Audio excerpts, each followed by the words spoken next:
Elizabeth. Thank you, the teachers. Thank you, the students and everyone. Again, I say good afternoon. Good afternoon. As you have been told, my name's Esther Ubaigwa. And I bear many names, but I like going with Esther Ubaigwa. I'm an entrepreneur. I came to this country 16 years ago. To me, it's like yesterday, but 16 years sometimes sounds like a long time, but it's really not. And I'm honored to be given this chance today to be the guest speaker. There's a lot I will want to share, but I will compress it today and just speak a few. First, I'm so honored to see these wonderful young faces and ready to tackle the world. I don't know what they've told you. America is not easy. America is not easy. I repeat that. America is not easy. But the career that you've gotten into is easy. Why do I say it's easy?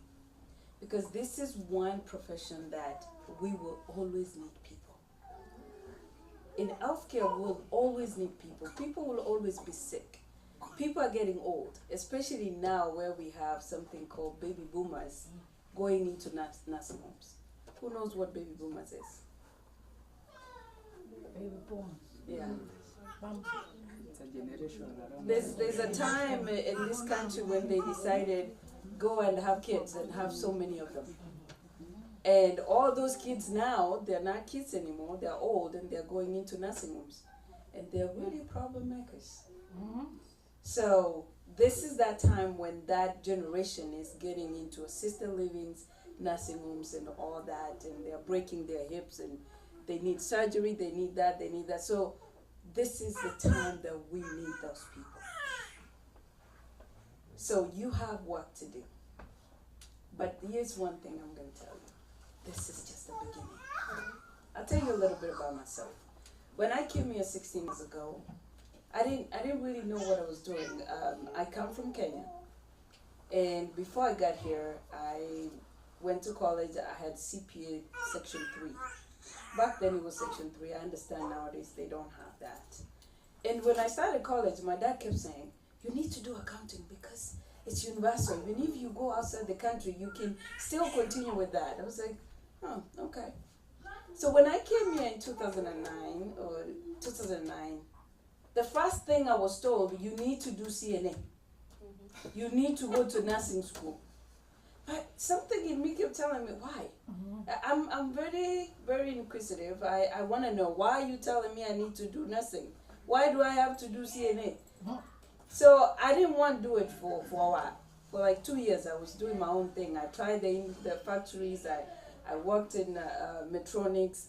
But then it wasn't working. I'm like, okay, this is not working. I get like $600 every 2 weeks. I was like, this is not even going to pay my rent. What do I do? I was working 2 jobs, trying to make up. But I was forced to go to CNA school. I entered CNA school, I remember. I started from housekeeping. Getting into housekeeping was, I'm going to get into housekeeping so that I get into a nursing home. So when I do my CNA, I don't have to apply from the beginning. I just switch to CNA. That was my thinking. And it worked. It worked that I thought that way. I did my housekeeping. I did my CNA. I became a CNA. But then I was very, very unsettled. I am one person you don't put in a box because I won't fit in. And this country can easily put you in a box. You can easily be comfortable with what you have because they have said it that way. Because they give you just enough to keep you thinking that where you are is the right place for you to be, but it's not. So I'm one person you don't keep in a box. So I switched from one facility to another for 5 years. I was like, okay, as much as I love what I'm doing, I don't think this is it for me. So I'm like, I'm going to go back to school. I went back to school, and unfortunately, I could not transfer my credits from Kenya to here, so I had to restart my accounting. I'm restarting my accounting, and I had to do my associate degree. I got done. I went into the university, Metropolitan State University, for my bachelor's. During that time, I'm still trying to figure out where do I fit in? Because I don't feel like I fit in what I'm doing. I worked with Wells Fargo. I worked with US Bank. Now it's called Huntington Bank. I worked with the state. I worked with small family businesses until I got to a point where I'm like, enough is enough. I cannot be torturing myself like this anymore. I need to do something that when I wake up every morning, I'm looking forward to it. I want to do it. I want to give it my all. I started my own business. And I'll tell you, that's the best decision I ever made. It doesn't mean it's easy to do that. To arrive at that decision, to start a business and make it thrive in this country is not easy. You will fail. You will get up. You will fail. You will get up. And you fail again.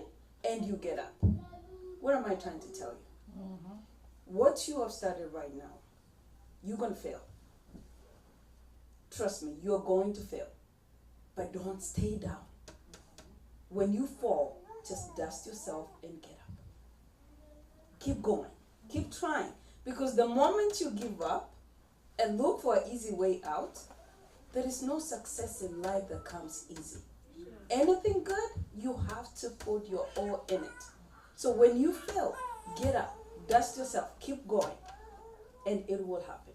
I tell people this. When I started my business in 2020, during COVID, I had just filed bankruptcy. Does anyone know what that is? Yeah. It's when you have so many debts to a point that you're like, you know what? You have to tell the government, I cannot do this. I'm not paying these debts. So decide what you want to do. Take me to jail or cancel the debts. So they canceled the debts. I'm filing bankruptcy. I have 3 teenagers. It's COVID. I have to feed them. And I'm thinking of starting a business. How crazy is that? It is not normal. It's just crazy. And crazy is my middle name. So I start a business with no money, with no idea what I'm doing. And all I knew is that there are resources out there. I need to talk to the right people. Again, talk to who? To the right people. This country is all about talking to the right people, attaching and connecting yourself to the right people. People who know information. People who know the right doors to be open for you. The people that you have met here today. I know most of you are new in the country probably, and you are wondering, okay, now what next? Talk to me. Talk to Elizabeth. Talk to each other, because there are people here who have degrees, who have graduated from universities that are not here, but it doesn't matter. Some of the knowledge does carry over. It doesn't mean that you don't know. It's just that the culture that is different. The moment you catch up with the culture, trust me, you will be unstoppable. So talk to the right people. Attach yourself to the right with the right people. Get the right information. Information is power. Information is power. Once you do that, you will get ahead. Now, I say it's grateful that you guys start from CNN, but don't let this limit you. Earlier I said that this will make you sometimes feel comfortable. You're getting a paycheck of what? If you do your doubles well, I run a healthcare staffing agency. I see a CNA going home every week with $5,600. Every 2 weeks, that is, I'm sorry. Every 2 weeks. $5,600. In a month, they're making close to $13,000. That will be a lot of money, right? But you have to work smart. That's not working smart for me. Because at the end of the day, 3/4 of that money is for Uncle Sam. Yes. 3/4 of that money is for who? Uncle Sam. So what's you're not working smart. You're working too hard and giving all the money to the government. So let this be a beginning of great things. Instead of you working those doubles and breaking your back and give all that money to Uncle Sam at the end of the day, move up in your career. Now, CNA doesn't have you. It doesn't mean you have to stay in healthcare. This will open doors. You're gonna meet people.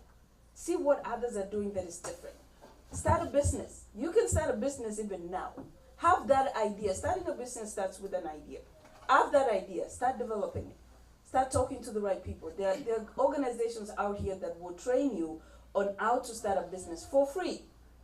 This is information that I thought in the past you have to pay for consulting on how to start a business. In America, they call you to tell you, come so we can give you that information for free. All you need to do is create the time and come and sit down and listen. Those are the people you want to be talking to. So let this be a beginning of greater things to come. Doors to be open. I never knew that I would be where I am today. I never knew that I will achieve what I've achieved today, coming from a community or where back in the days, girls were not really a thing. Like if you're a girl and you're going to school, you come from a community where at class 6, girls are getting married at class 6. You're the odd one out. You're going to school and people are wondering, why is she even going to school? Why don't you just get married? You know, right now, all the people I grew up with, they're married and their life, I can't compare myself to them. I never saw that I would walk into a Kenya U.S. embassy here in America, sit down with the ambassador and have a conversation like a peer. So this country can limit you and can also raise you to a level that you may never think you are going to get to. So take advantage of that. Don't be that person who will be put in a box and get stuck there. Break free of those barriers because the resources are there. If you haven't taken my number, take it. Let's talk. Let's see what we can do. How can we help you? And if you come to me, you want help, I'm going to send you back to where you can get information. I'm not going to do it for you because nobody did it for me. I'm going to send you back. You go research, make a mistake, come back and say, look, I'm stuck. And I'm going to ask you, where did you get stuck? So we can start from there. But if you're coming to me so that I can do it for you, it's not going to happen. I'm sorry. I don't even do it for my teenagers. They have to get it started the way you have started right now. And when they're stuck, they can come to me. I will help them. Because the moment you start getting spoon-fed in this country, that is when you get stuck. Because everything they give you, they're going to come back claiming it back. So anyway, I don't want to scare you all. I know it goes deeper than that. I don't want to scare you. I just want to say congratulations for the good work. And keep pushing those walls and those barriers, and you're going to make it. This is a country of opportunities. Grab it and run with it. Thank you. Thank you. Thank you for all those nice words of wisdom. I'm feeling so encouraged. Like you start from so little, and then you move on. And now you see how comfortable, how confident he has. Yeah. And I started from nowhere, but I'm somewhere, right? Yeah. She has even said we give a reference of our number. I'm going to post it on WhatsApp group so that everybody, get that number. She said if she doesn't have a resource, she will refer you to someone who has a resource. Like now, one of the things will be you've done your state board exam, you need a job. She said she works in the healthcare, so she's connected to some home care agencies, she's connected to some nursing homes. So that's an opportunities that we can take, not really advantage of, but we have given us that information so she can work with us so that she can help us. Thank you for those, words of wisdom. One thing I forgot to say. How many of you don't have jobs? Many. Wow. Okay, if you don't have a job, whoever will raise their hands, I will be paying for your knowledge test. You pay for the skills. Knowledge is, I'll pay for knowledge, you pay for skills. Let me clap for that.